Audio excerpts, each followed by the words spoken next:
윤석열이를 네. 또 올려갖고 예. 홍준표보다 한 2% 앞서게 해주있어. 매일 전화는 거의 뭐 빠짐없이, 왜냐하면 아침에 전화가 오시면 예. 또 그렇지 못할 경우도 있을 거 아니겠습니까? 예. 그러면 낮에도 여러 번씩 계속 통화를 했어요. 대통령 네 분이 입당에 대해서 물어보셨어요. 아, 그럼 그때는 혹시 만나서였습니까? 아니면 전화? 아니요, 스피커폰으로 아침에 전화 오세요. 두 분이 같이 들으시니까.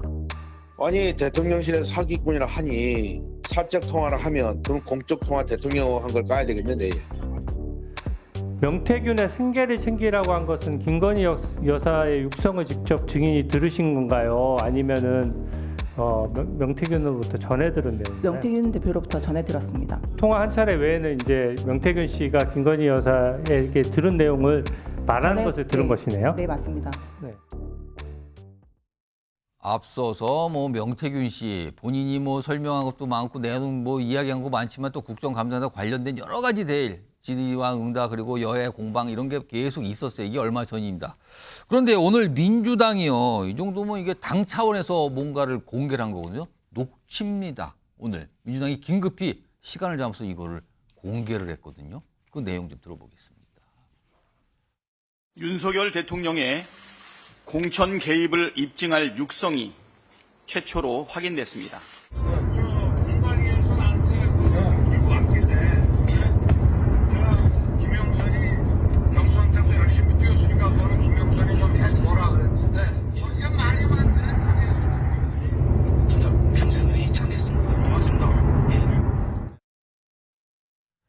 이런 통화 녹취를 공개를 한 겁니다. 그러면서 뭐 민주당에서 이제 뭐 압박 이거 굉장히 좀 강하게 하고 있는 상황인데요. 이와 관련해서 대통령실의 입장도 좀 빠르게 나왔습니다. 화면 좀 보겠습니다.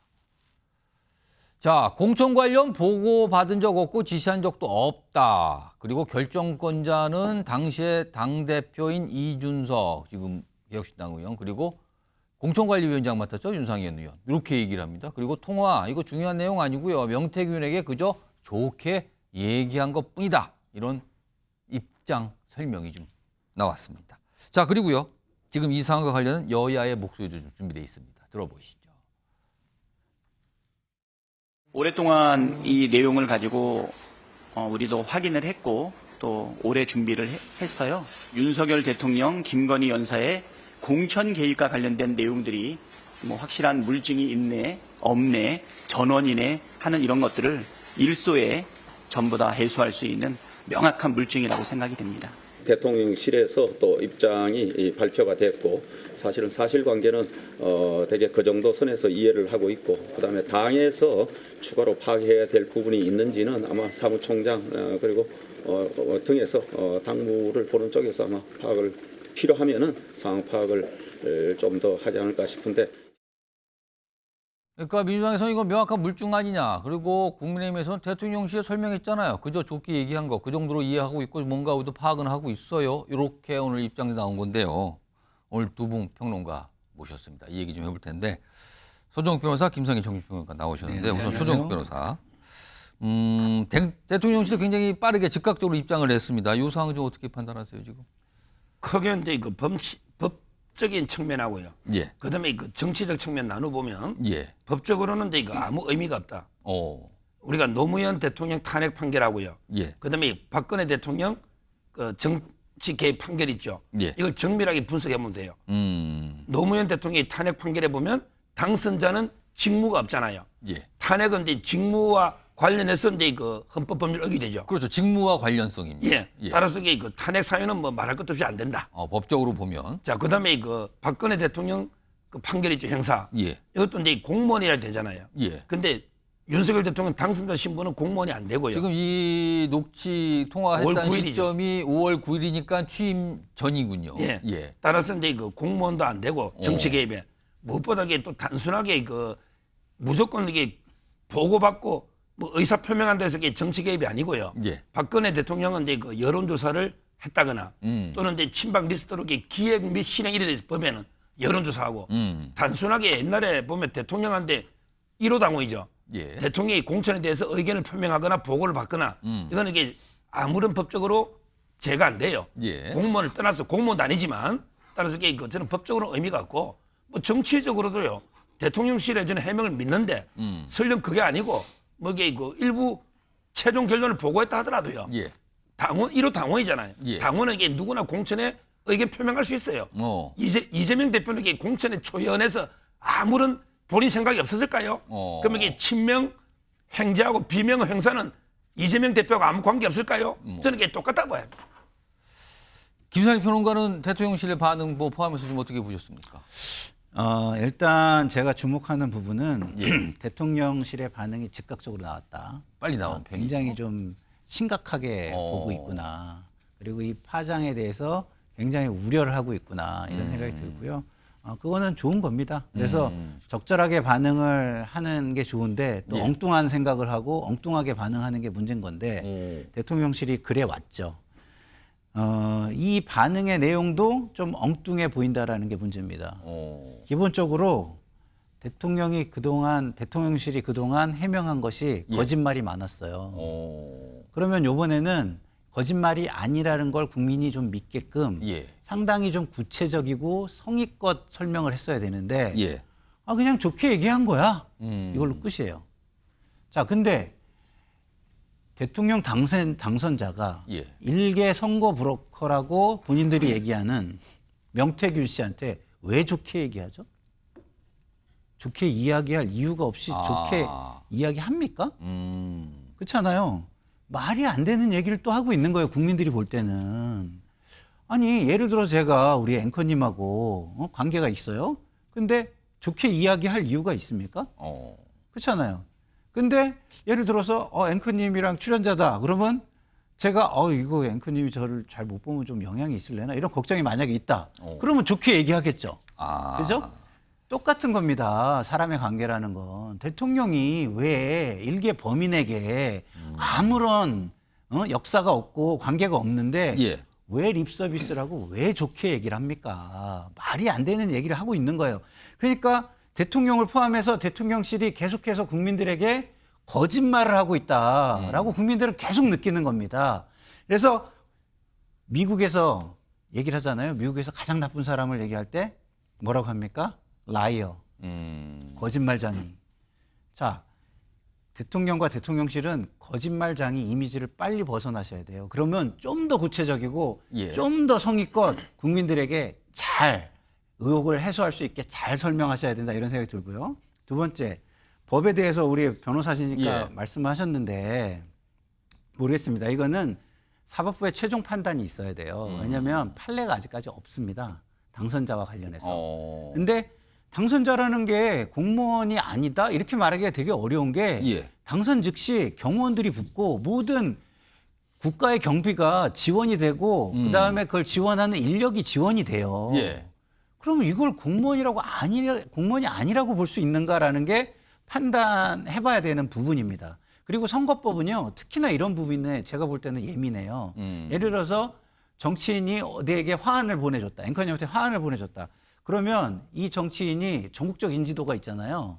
그러면 전국적 선거에 나갈 가능성이 있어도 그걸 선거법 위반으로 봅니다. 그래서 이게 변호사님의 말씀만 들을 일이 아니고 사법적 판단이 필요한 것이다. 이런 생각이 듭니다. 손석 변호사, 지금 대통령실에 오늘 입장 나온 것 중에 이준석 당시 당대표하고 윤상현 공천관리위원장 그쪽이 뭐 판단한 거지라는 취지의 입장도 냈거든요. 이건 어떻게 봐야 됩니까? 그렇죠. 공식적으로는 이제 그 공천장은요. 옛날에 김무성 대표가 왜 옥새 들고 나르샤 봤잖아요. 당 대표의 그 직인이 찍혀야지 선관위에서 인정이 돼요. 그러면 이제 그 이준석 대표가 밝혀야지 왜 도장을 찍어주냐, 적임자라서 찍어주느냐, 아니면 이게 그 윤석열 대통령이나 김건희에서 압력에 의해서 굴복해서 찍어주느냐, 그렇게 본인이 밝혀야죠. 거기 뭐라 했습니까? 저번에 양두구역 정도가 인면 수심이라 했습니까? 그런 이야기 할 때가 아니고 본인이 왜 도장을 찍어주냐 말이에요. 저는 명태균 씨가요. 오히려 이제 이준석 대표하고 더 오랜 친분이 있었죠. 당대표 선거할 때부터 친분이 있었잖아요. 그러면 이게 본인은 명태균 씨하고 친분이 없었는지 그렇게 밝혀야 된다 보고 윤상현 의원은 밝혔잖아요. 거기에 누가 위원장이나 위원이 누가 들고 가서 보고합니까? 요즘 말도 안 되는 이야기죠. 그다음에 대통령이 거짓말을 했다는데 그거는 한번 생각해보세요. 이게 한 달 전에 다 알고 있는 사실 아닙니까? 앵커님도 알고 저도 알고 김상일 평론가도 알 거예요. 지금 박찬대 최고도 한 달 동안 이게 계속 검증했다잖아요. 예. 이런 그게 명태균 씨가 여러 사람한테 그 들려준 거거든요. 그 녹음이 있다는 건 다 알았잖아요. 근데 대통령이 그러면 그걸 고의로 거짓말했겠냐고요. 저는 뭐 충분히 기억이 안 나니까 한 거고요. 마지막에 판례가 없다 했잖아요. 그건 노무현 대통령 판결문을 읽어보면 노무현 대통령이 당선자 신분에 전화를 해요. 검찰청에. 예. 이게 탄핵 사유가 안 된다. 당선자는 심전이니까 이게 판례가 있는데 읽어보고 이야기하시죠. 아니 알겠습니다. 선거법과 관련해서 제가 말씀을 드린 거라서 그거는 법 적용이 좀 알겠습니다. 다르다 이 말씀을 드리고요. 그리고 지금 말씀하셨는데 명태균 씨도 입장을 냈습니다. 이 사안과 관련해서 화면 좀 보겠습니다. 이런 설명을 꺼내놨네요. 언론에 이렇게 설명을 해요. 민주당의 녹취를 제공한 사람. 그렇죠. 누군가 제공을 했으니까 이게 나온 거잖아요. 그 제공한 사람은 내가 고용한 A씨로 보인다. 본인이 고용한 어떤 인물. 근데 일부가 잘려 녹음을 다 하지 못했다. 그러니까 뭔가 잘렸대. 다 내용이 안 담겨다 이런 뜻인가요? 그래서 아니 그 뭐가 중간에 내용이 잘렸습니까? 라는 질문에는 당에서 다 알아서 하겠다는 내용이 있는데 그게 잘렸습니다. 이렇게 설명을 합니다. 자, 이와 관련해서 지금 대통령실 입장에서 이름이 등장한 윤상현 의원 그리고 여당 내 다른 목소리도 있습니다. 들어보시죠. 공관위에서 가져왔던데 저는 공관위에서 가져왔다는 말 자체가 성립이 안 된다고 봅니다. 공관위원들 저 포함해서 11명 정도가 있거든요. 공관위에서 그걸 왜 가져가? 역대로 공관위에서 대통령한테 그걸 당선인한테도 가져가서 보고한다는 게 있을 수 없는 거라는 거. 상식적으로 말이 안 된다는 거예요. 대통령하고 상의한 적 없습니다. 우리는 그런 것 자체를 불허한 사람입니다. 오늘 민주당이 공개한 녹취에 대해서는 좀 어떤 말씀을 거기에 대해서는 아직까지 이제 계속 확인하는 사항이고 그 당시 대표가 이준석 대표였잖아요. 맞죠? 거기서 아마 그 당무를 다 간장히 하셨기 때문에 지금 계시는 우리 중진 의원들은 그 내용에 대해서 내용을 잘 모르고 계셔서. 김상희 평론가. 윤상희 의원은 아니 뭐 그러고 상의한 바도 없는데 이게 무슨 말입니까? 지금 왜 이런 게 나옵니까? 약간 이런 반응인데요. 어떻게 보셨습니까? 그러니까 의심을 받는 사람 입장에서는 방어적으로 저렇게 나오는 게 저는 뭐 당연하다고 봐요. 그렇지만 그것이 해소가 된 것은 아니고요. 좀 전에 제가 서정욱 변호사님이 하신 말씀 중에서 정말 말도 안 되는 부분이 있어요. 뭐냐. 대통령에게 저거를 가져가지 않는다. 그게 일반적으로 그런 거지. 가져갔으면 문제가 되는 겁니다. 그리고 가져갔을 만한 정황들이 지금 나오고 있는 거예요. 그러면 이것을 주장으로 해결할 수 있느냐? 믿는 사람과 안 믿는 사람이 있는데 안 돼요. 수사를 빨리 해야 되는 겁니다. 그리고 기억이 나지 않으니까 대통령이 그렇게 얘기를 했을 거다? 그러면 이재명 대표에 대해서는 왜 기억이 안 난다고 하는 거에 대해서 그렇게 뭐라고 합니까? 이게 중요한 일이기 때문에 기억을 했을 거다라는 거잖아요. 그러면 이거 공천이 얼마나 중요한 일이에요. 근데 이거와 관련해서 남들하고 얘기했는데 이게 기억이 안 난다고요?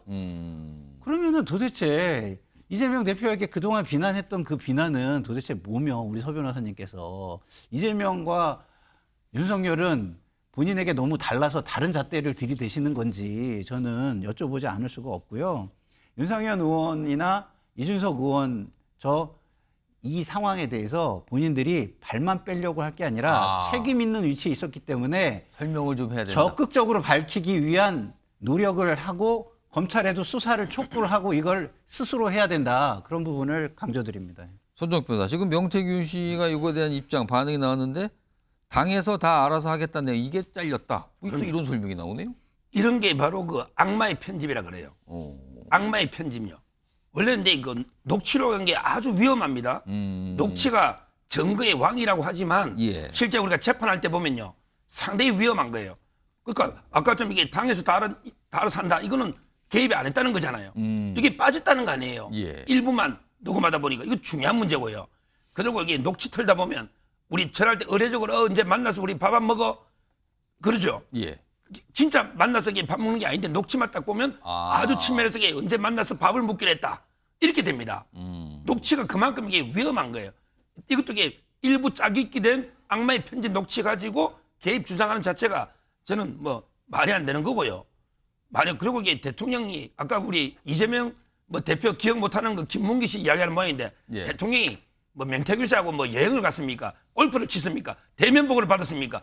통화를 했습니까? 이거는 취임 전날 잠깐 전화 온 거 이게 몇 초 하다 보면 기억 안 날 수도 있지. 고의로 그걸 해명할 아니, 이유가 공천 뭐예요? 얘기를 하는데 어떻게 기억을 못해요. 알겠습니다. 다 중요한 일이라는 게 존재하잖아요, 사람마다. 자, 요 관련돼서 좀 아까 여야의 어떤 반응 또는 입장도 들려드렸는데 또 다른 여야 이제 설명들이 나와요. 그 지금 상황에 대해서 나는 이렇게 생각하는데 저는 이렇게 보는데요. 약간 이런 입장들이거든요. 그 내용도 준비되어 있습니다. 보시죠. 이제 국민들께서 어떻게 보시는지 그 여론을 확인하는 것이 급선무라고 보고요. 그게 최우선이고 지금 이미 뭐 그 탄핵은 입에 올리는 순간에 프레임이 걸리는 거잖아요. 아마 저희 당의 책임 있는 당직자로부터 탄핵 얘기를 듣기는 쉽지 않으실 겁니다. 탄핵 사유라는 것은 그 대통령이 된 이후에 직무상 직무를 하면서 헌법과 법률에 위반하는 중대한 행위가 있을 경우가 탄핵 사유인데 뭐 아시다시피 그 일시는 대통령 취임하기 전에 당선인 신분에서 뭐 대화였던 것으로 보이기 때문에 탄핵 사유가 되지도 않고요.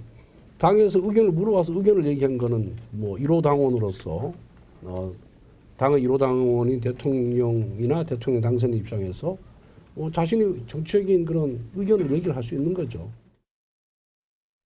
자, 여러 가지 얘기 나오는데 이제 민주당에서 여론 확인이 급선무다. 그러니까 이 상황에 대해서 여론의 반응을 신중히 보겠다 이런 뜻인데 민주당이 지금 장애 집회 준비하고 있잖아요. 화면 좀 보겠습니다. 자, 보시면요. 내달 2일 규탄 대회예요. 이걸 잡아놨어요, 지금. 그래서 무슨 뭐 이 겨울 뭐 패딩을 준비하라 뭐 이런 말까지 나왔었잖아요. 그래서 당대표 등 지도부 포함해서 민주당 의원 전원 참석으로 지금 예정돼 있습니다. 그리고 지역 당원들에게도 참석을 독려해서 뭐 3만 명 이 정도를 목표로 한다고 그러죠. 대규모입니다, 지금 목표로 하고 있는 게. 손정욱 변호사. 일단 민주당의 장애 집회, 물론 민주당 지지층에서는 뭐 적극적으로 호응할 수도 있지만 사실은 관건은 여론의 관건은 이제 중도층의 반응이나 어떤 이 상황 아닙니까? 이거 어떻게 봐야 됩니까? 지금 이제 장애 집회는 보통 소수 야당이 하잖아요. 예. 근데 압도적인 다수 의석을 가진 다수당이 국회를 버리고 국회 제1당입니다. 예, 지금. 국회를 버리고 이게 장애로 뛰쳐나간다. 이걸 이게 어느 국민이 이해를 하겠습니까? 그다음에 요 터트린 것도 요 의도로 봐요. 한 달 전쯤에 입수한 걸요. 보통 이게 국감때 터트릴 걸 예상했거든요. 그런데 요 녹취를요. 지금 시점을 지금 맞췄다고 시점 이게 딱 보시는 거예요? 장애 집회 앞두고 이제 저는 고의로 터트린 거 아니냐. 이렇게 보이고요. 아마 이제 이것뿐만 아니라 14일 날 김혜경 여사인데 선거법 선고되는 날. 14일. 예, 그때 또 이제 김건희 여사 특검법 있죠. 그러기에 또 그때 표기를 한다는 거예요. 제 말은 이 모든 게 결국 이제 이재명 대표 방탄을 위해서 고도력에 치밀하게 개선돼 가지고 지금 장애 집회나 이번에 터뜨린 거나 김건희 여사 특검이나 전부 이재명 대표 방탄에 초점이 있는 거예요. 지금 이 얘기인데 김상희 평론가. 네. 이재명 대표 1심 선고한 지 얼마 안 남았는데 네. 사실 그거를 민주당이 의식을 하면서 뭔가 더 압박을 하고 이런 장애 집회를 준비하는 거 아니냐는 시각이 소정욱 변호사의 말씀인데 어떻게 보십니까? 저는 뭐 그렇게 물타기의 노력을 열심히 하는 서 변호사님의 모습이 좀 저는 안쓰럽다는 생각이 들고요. 지금요, 이재명 대표 문제도 저는 굉장히 중요한 문제지만 이 대통령과 여사 문제가 너무 중요하고 국민들 보기에 너무 어처구니가 없기 때문에 이재명 대표 문제는요, 보이지도 않고 관심도 별로 없어요. 이거는 보수 쪽에서 일부러 관심을 계속 살리려고 하고 뭐 지금 이 위기를 빠져나가기 위해서 어떻게라도 좀 이거를 좀 이 상황을 좀 다른 데로 좀 호도해 보려는 그런 노력의 저는 일환이라고 보는데 그건 그거대로 봐야 될 것이고 이거는 진짜 중도층 여론이 어떻게 움직이느냐에 따라서 대통령과 이 정권에 어마어마한 위기 상황을 몰고 올 수 있는 겁니다. 그래서 자, 좀 아까 뭐 고의로 시점을 맞추고 뭐 했다 그러는데 뭐 그렇게 보시는 분도 있겠죠. 그러나 제 입장에서는 또 어떻게 보이냐면 이게 너무너무 중요하니까 검증을 안 할 수가 없고 상당히 신중하게 시점을 선택할 수밖에 없었다. 그래서 국감 중에 하고 싶었으나 확인하는 시간이 길게 걸려서 지금에 도달했다. 저는 개인적으로는 그렇게 보는 입장이고요. 그리고 국회를 버리고 나간다? 이렇게 중요한 사안이 터졌는데 그럼 국회 안에만 어떻게 앉아 있겠습니까? 대통령이 국회 얘기를 하나도 들어주지 않고 하나도 존중을 안 하는데 그런 생각이 듭니다. 자, 오늘 오전부터 쭉 이어졌던 이런 상황들인데 전해드렸고요.